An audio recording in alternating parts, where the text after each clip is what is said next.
кайрылуу кылгым келип атат биздин массалык маалымат каражаттарына. Мен түшүнөм, ар бир массалык маалымат каражат өзүнүн баягы кожоюнда иштейт, бирок келечек баарыбызда бир мамлекетте жашап аткандан кийин бир эле сураныч айтылган нерсени толугу менен жеткизгенге аракет этсеңер жакшы болот эле. Анткени көчөкөй жыйында аябай көп сын пикирлер айтылды, бирок телевизионный контентти карадык.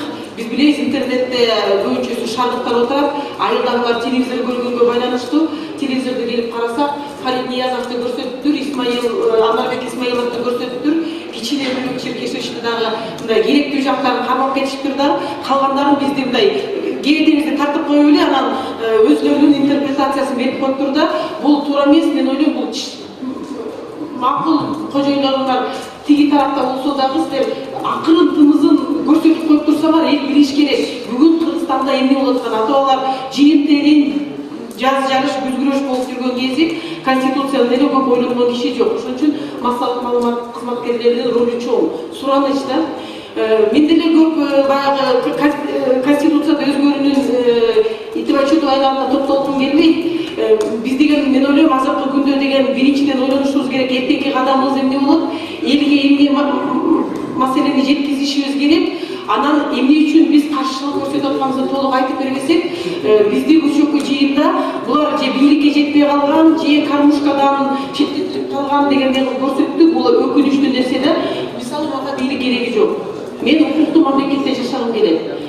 Диктатура, мыйзамдын диктатурасы болсо, мен ойлойм, бүгүнкү конституция менен деле биз өнүгүүгө бара алмакпыз. Тескеринче, бүгүнкү конституцияда тебелеген аз келгенсип, өзүнүн регламентин тебелеген аз келгенсип, мына көчө Чокмондинов биринчи эле суроо берди. Ким инициатор, ким автор деп. Буга жооп бере алышпайт. Анткени туура жообу жок. Кайсы жоопту айтпаса дагы, эмне үчүн жооп бере албай аткан, ошондо да кайсы жоопту айтпаса дагы, ага, эмне үчүн регламентти бузуп баратасың деген. Анан бүгүнкү конституцияны бузуп алып, биз эртең укуктуу мамлекет курганыбыздын бул болбойт да. Эгер биз укуктуу мамлекет кургубуз келсе, биз бүгүн башташыбыз керек. Эң негизгиси, биз бүгүнкү бийликтин айтып аткан катачылыктарын элге көрсөтүшүбүз керек да. Мына жайында президент Чолпон ата доктурганда айткан, биз 2 жылдан бери эмне үчүн мындай бак, эмне үчүн жайында чыгарып койдуңар десе, биз 2 жылдан бери ушуну ойлоп жүрүп бананына кесип поправка кылып чыгарып атабыз деп. А көчө Фарид Ниязов айтып атат, 6 жылдан бери бышып келаткан биздин поправкалар деп. Но 6 жыл, 2 жыл болсо, анда былтыркы өзгөрүү менен быйылкы өзгөрүүнүн ортосунда мындай туп келиштик болот да. Былтыр айтканым бул жылда айтып атышат.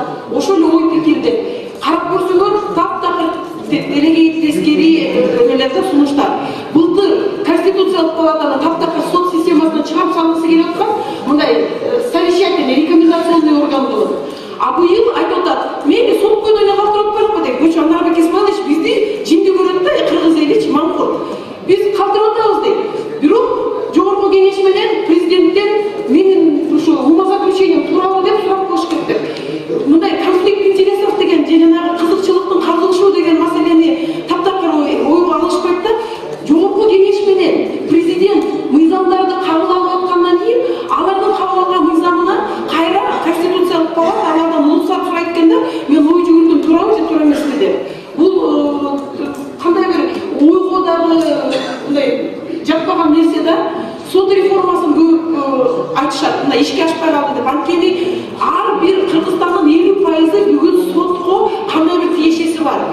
Жок дегенде бир тууганы соттошуп келет же өзү бүт барып көрүп атышат аякта кандай беспредел болуп атканын.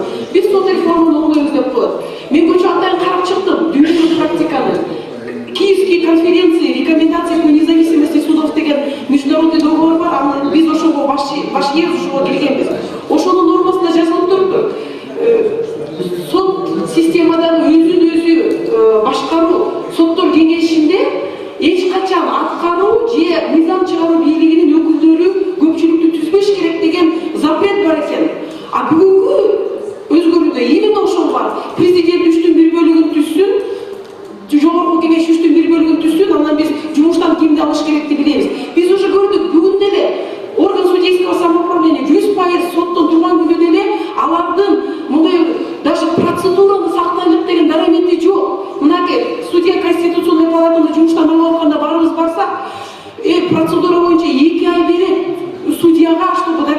менин күнөөм жок деш үчүн президент выступление кылгандан кийин 3 күндүн ичинде жумуштан алып салышты. Бир суроо бербей туруп. Анан биз сот өзүнүн процедураларын өздөрү сактабагандан кийин бүгүн кайсы конституцияга эмнени байлап алып туруп биз эртең жакшы мамлекетти курмак элек. Ошон үчүн урматтуу жыйындын катышуучулары, чынын айтканда биз деген азыр деген элди программировать этпеш керек. Референдум болот депчи, референдум болбойт. И болтурбашыбыз керек. И ушуну айтыш керек. Ар бир адам түшүнүш керек. Референдумга бара турган болсок, анда уже бүттү референдум өттү, 70-80% деген колдоду дегенге эле барат да. Анткени себеби айылдагы карапайым кишилерди айтпай койгон. Интеллигенция деле окуган эмес.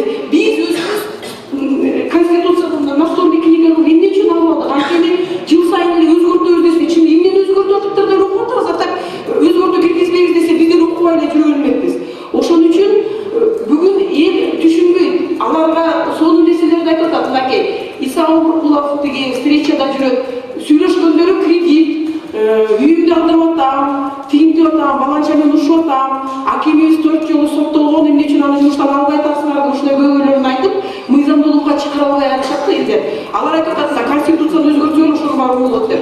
Ошон үчүн биз азыр четкий элге жеткизиш керек. Референдум болбойт, болгонго алып барыш керек. Анткени себеби жанагы адам укуктары деген разделге Бакиевдер, Акаевдер эч качан киргизчү эмес. Анткени биз карап көрдүк.